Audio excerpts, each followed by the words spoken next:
Près de 7 millions d'Américains sont aujourd'hui en défaut de paiement sur leur crédit auto. C'est un niveau de crise qui frôle celui de la Grande Récession. Mais le pire n'est pas là. Le pire, c'est que certains modèles récents sont devenus de véritables pièges financiers. Regardez ce cas, un SUV de luxe acheté 100 000 $ l'année dernière. Sa valeur de revente aujourd'hui, à peine 35 000. Ou cette Toyota à 64 000 $ que les concessionnaires refusent désormais purement et simplement de reprendre. Ce ne sont pas des cas théoriques. Ce sont des modèles millésimés 2023 et 2024 dont la valeur s'est littéralement évaporée.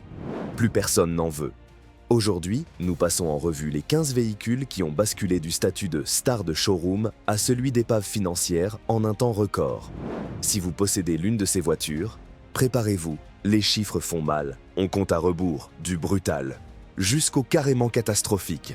La Cybertruck était censée être le chef-d'œuvre d'Elon Musk, le véhicule qui prend de la valeur comme une œuvre d'art. En réalité, c'est devenu un cauchemar de dépréciation, avec une perte de 50% sur un prix de 100 000 $ en moins de 2 ans. Les premiers acheteurs pensèrent les revendre avec une grosse plus-value. Certaines Cybertrucks se sont effectivement vendues 150 000 $ fin 2023. Mais en 2025, ces mêmes véhicules se revendaient pour la moitié de ce prix. La bulle a éclaté beaucoup plus vite que prévu.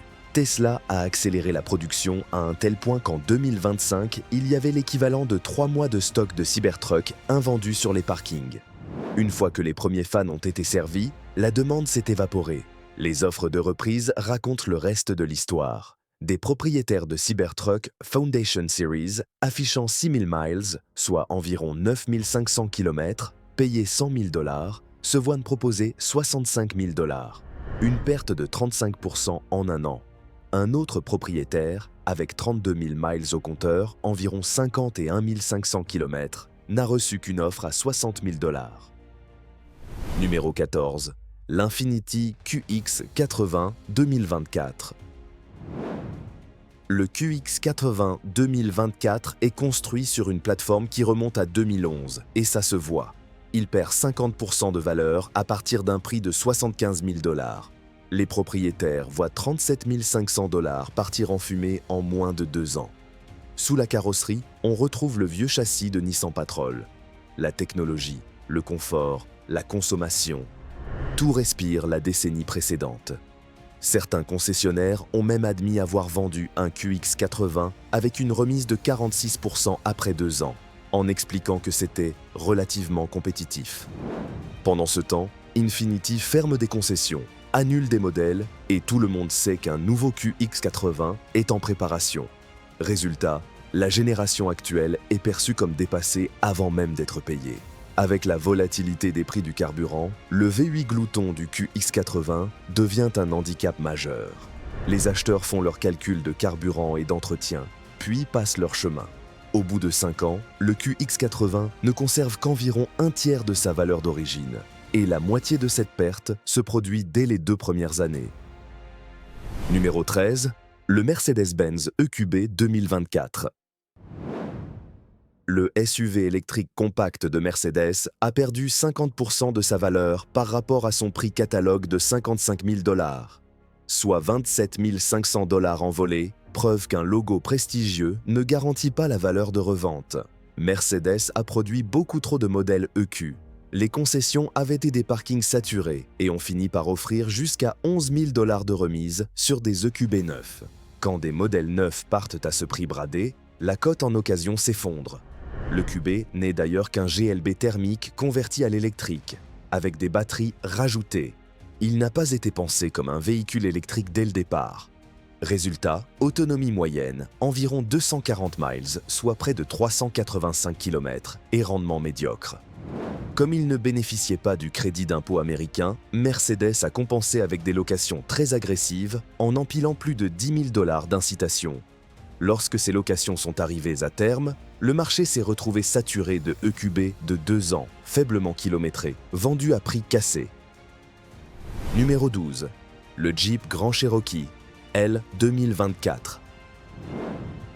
Pour 2025, Consumer Reports a classé le Grand Cherokee parmi les véhicules les moins fiables du marché. Ajoutez à cela une perte de 51% sur un prix moyen de 54 852 $, soit un trou de 28 000 $, et vous avez un désastre financier. Et ce n'est pas qu'une question de perception. Un couple du Michigan poursuit Stellantis à cause d'un grand Cherokee 4X9 devenu tout simplement inutilisable. Leur SUV s'est éteint complètement sur l'autoroute. Heureusement, c'était en plein après-midi et ils ont réussi à se ranger sur le côté. Leur véhicule neuf a passé 8 mois chez les concessionnaires, sur un contrat de location de 39 mois. À chaque fois qu'un problème était soi-disant réglé, un autre apparaissait. Stellantis a rappelé plus de 91 000 Grand Cherokee 4 Kisium pour des pertes de puissance soudaines. Mais le mal était fait. La réputation du modèle, comme sa valeur de revente, s'est effondrée. Numéro 11, l'Alfa Romeo Stelvio 2024. Alfa Romeo fabrique des SUV magnifiques et agréables à conduire. Mais le Stelvio est aussi un champion de la valeur qui s'évapore, avec une chute de 52% à partir d'un prix de 46 500 $. Un Stelvio Veloce 2024 avec seulement 274 miles, environ 440 km, s'est vendu aux enchères pour 32 500 $, soit près de 40% de moins que son prix catalogue de 53 120 $. Neuf, jamais vraiment utilisé, et déjà décoté de 40%. En réalité, un Stelvio neuf se vend rarement au prix catalogue. Alfa multiplie les incitations, remises en cash, loyers de leasing très avantageux pour faire sortir le stock. Quand un véhicule neuf part avec 5 000 à 7 000 $ de remise, la cote en occasion s'effondre encore plus vite. Alfa Romeo figure régulièrement en bas des classements de fiabilité. Au bout de 3 ans, un Stelvio ne conserve que 37 à 39% de sa valeur d'origine, un des pires ratios de sa catégorie. Dans un segment dominé par BMW, Audi et Mercedes, le Stelvio fait figure d'ovni. Le réseau est limité, la notoriété faible et le nombre d'acheteurs potentiels minuscule. Pour exister, il doit être nettement moins cher que ses concurrents, neufs comme d'occasion. Numéro 10, la Polestar 2 2024. La Polestar 2 était vendue comme la rivale sérieuse de Tesla. Au lieu de ça, elle a subi une véritable hémorragie de valeur. Une perte sèche de 53% par rapport à son prix initial de 50 000 $. Pourquoi un tel effondrement? Le loueur Hertz a joué un rôle clé. Ils ont acheté jusqu'à 65 000 Polestar 2 pour leur flotte. Mais quand ils ont vu la valeur résiduelle des électriques plonger, ils ont pris peur. Résultat, ils ont commencé à déverser des milliers d'exemplaires sur le marché de l'occasion à des prix de liquidation totale. Cette vague de Polestar 2 quasi neuves et bradées a instantanément détruit la valeur de revente des propriétaires particuliers. Impossible de lutter contre un géant qui liquide son stock.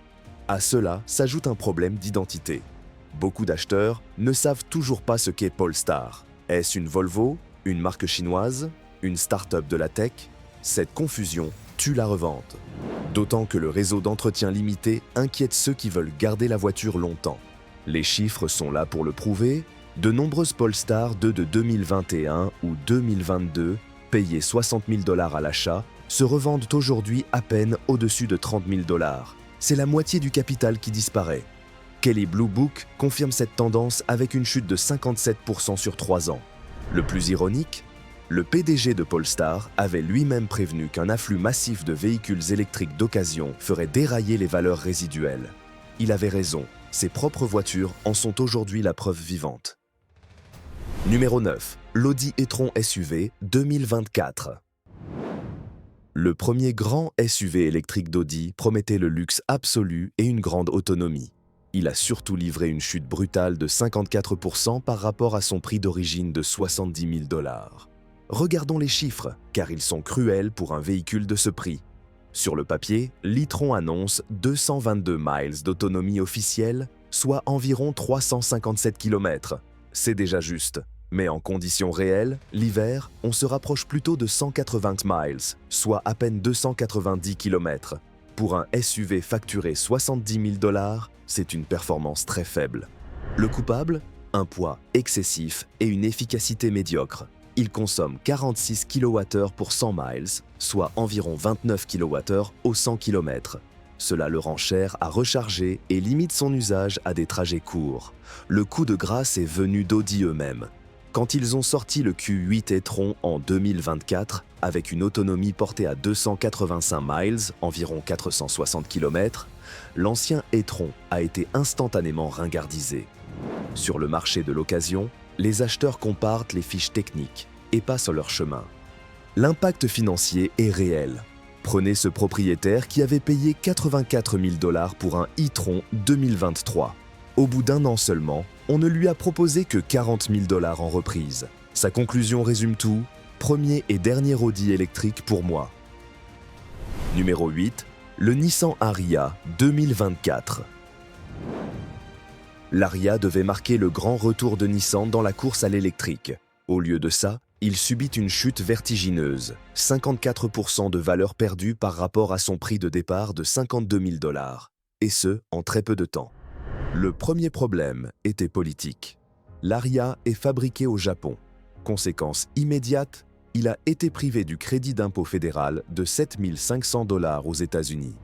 Dès le premier jour, il était donc 7 500 $ plus cher que ses concurrents à équipement comparable. Les ventes ont immédiatement dérapé.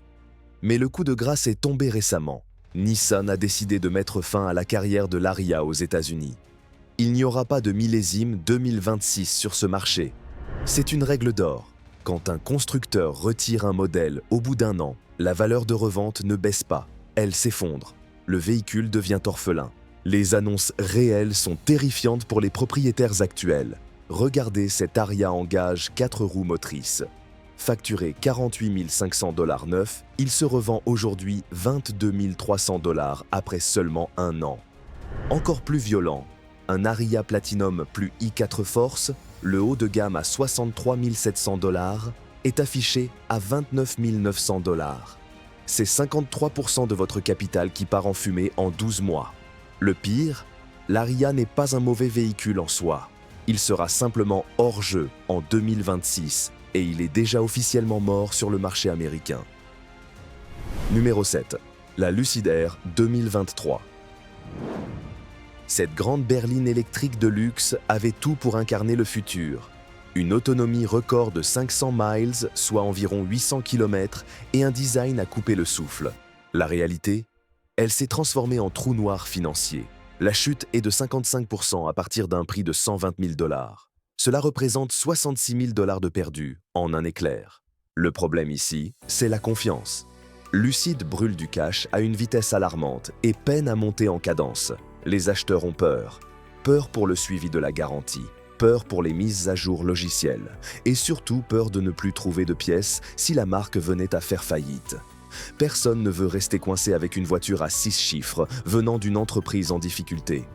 Les résultats de vente sont sanglants. Prenez cette Lucid Air Grand Touring 2022. Prix catalogue, 155 000 $. Vendu après un an, 68 000 $. C'est une perte sèche de 86 500 $. Une autre, avec seulement 5 000 miles au compteur, environ 8 000 km, et un prix catalogue de 141 000 $, est partie à 61 000 $. Aujourd'hui, certaines Airs quasiment neuves sont proposées à moins de 50 000 $, soit bien en dessous de la moitié de leur prix d'origine. Un propriétaire a fait le calcul. Sa Lucid perdait 200 $ de valeur par jour. Ce modèle a d'ailleurs gagné un surnom cruel mais mérité. La machine à dépréciation ultime. Numéro 6, la Mercedes-Benz EQE 2024. Elle devait être l'équivalent électrique de la légendaire classe E.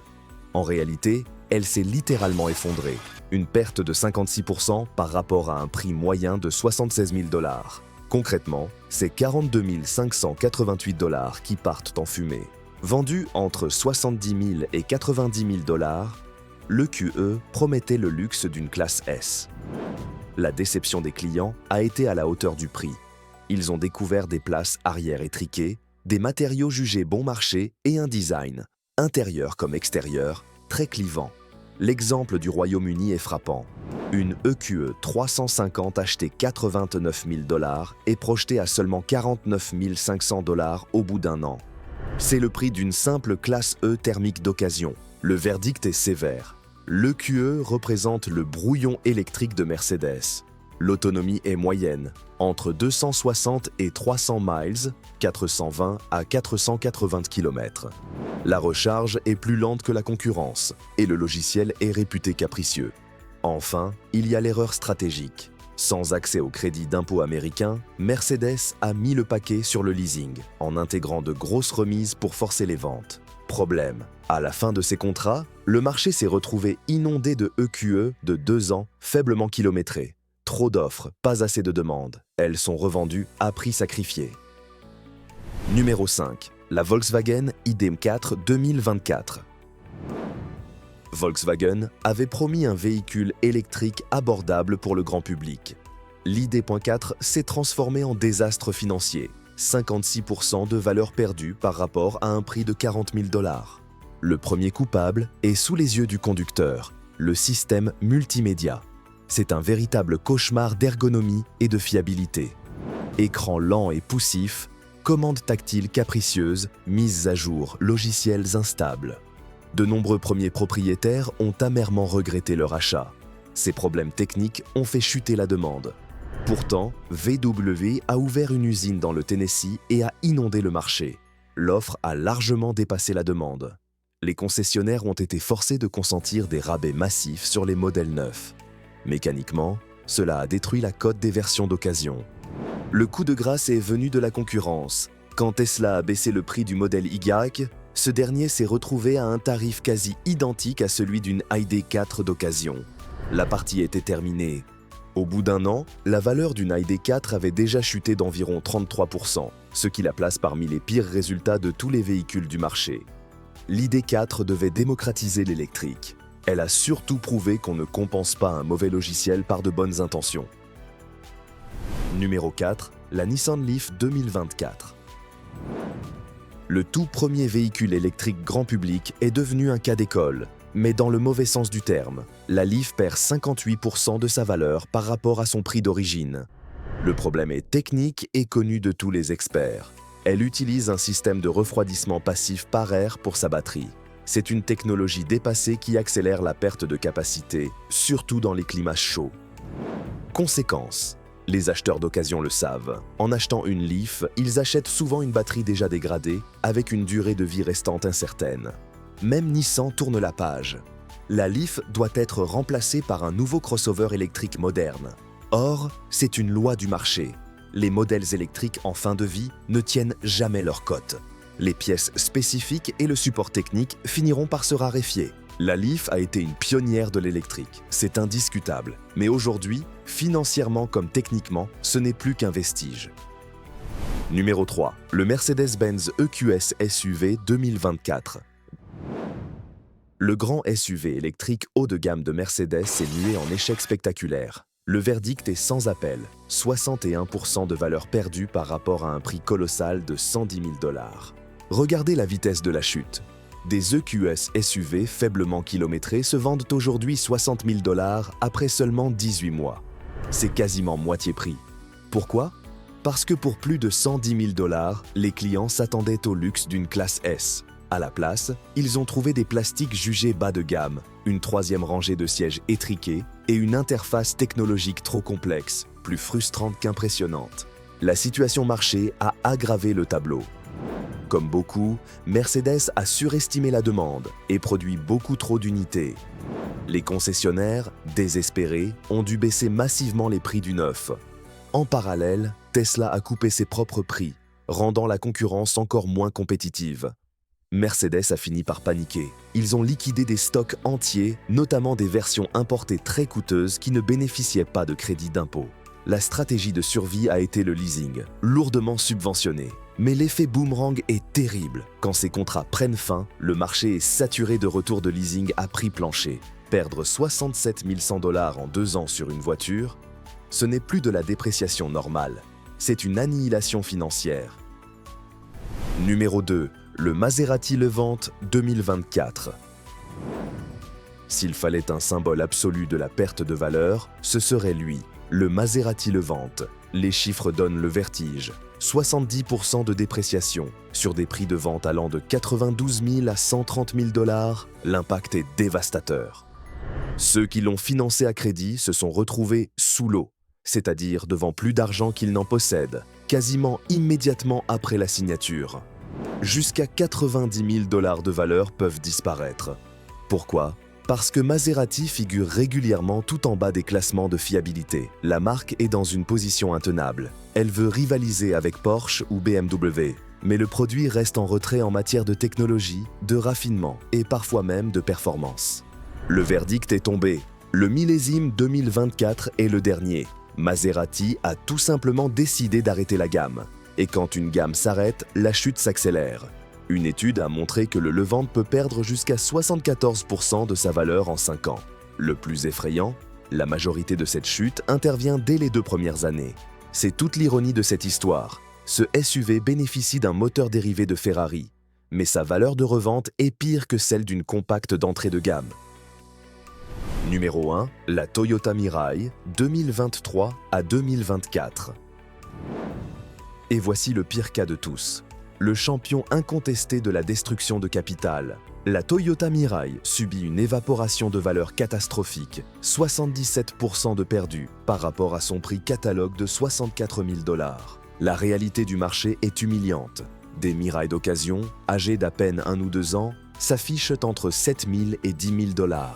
C'est pire en reprise concessionnaire. Certains ont proposé 1 000 $ seulement. D'autres refusent tout bonnement de reprendre le véhicule, même si vous leur achetez une autre voiture. Comment Toyota, le roi mondial de la fiabilité et de la valeur de revente, a-t-il pu créer la voiture la plus dévalorisée d'Amérique? La réponse tient en un mot, l'infrastructure. Les stations à hydrogène disparaissent. Même en Californie, seul État avec un semblant de réseau, les stations ferment les unes après les autres. Les propriétaires se retrouvent avec une voiture qu'ils ne peuvent littéralement plus ravitailler. Et quand ils le peuvent, c'est du vol. L'hydrogène dépasse 36 $ le kilo. Un plein monte à environ 180 $. C'est un coût au kilomètre 3 fois supérieur à l'essence. Il y a aussi une distorsion de marché. Les acheteurs de Mirai neuves recevaient 15 000 $ de carburant gratuit, plus 7 500 $ de crédit fédéral. Le coût réel tombait sous les 45 000 $. Mais les acheteurs d'occasion n'ont droit à rien de tout ça. Pour les intéressés, le prix doit donc s'effondrer sous les 10 000 $.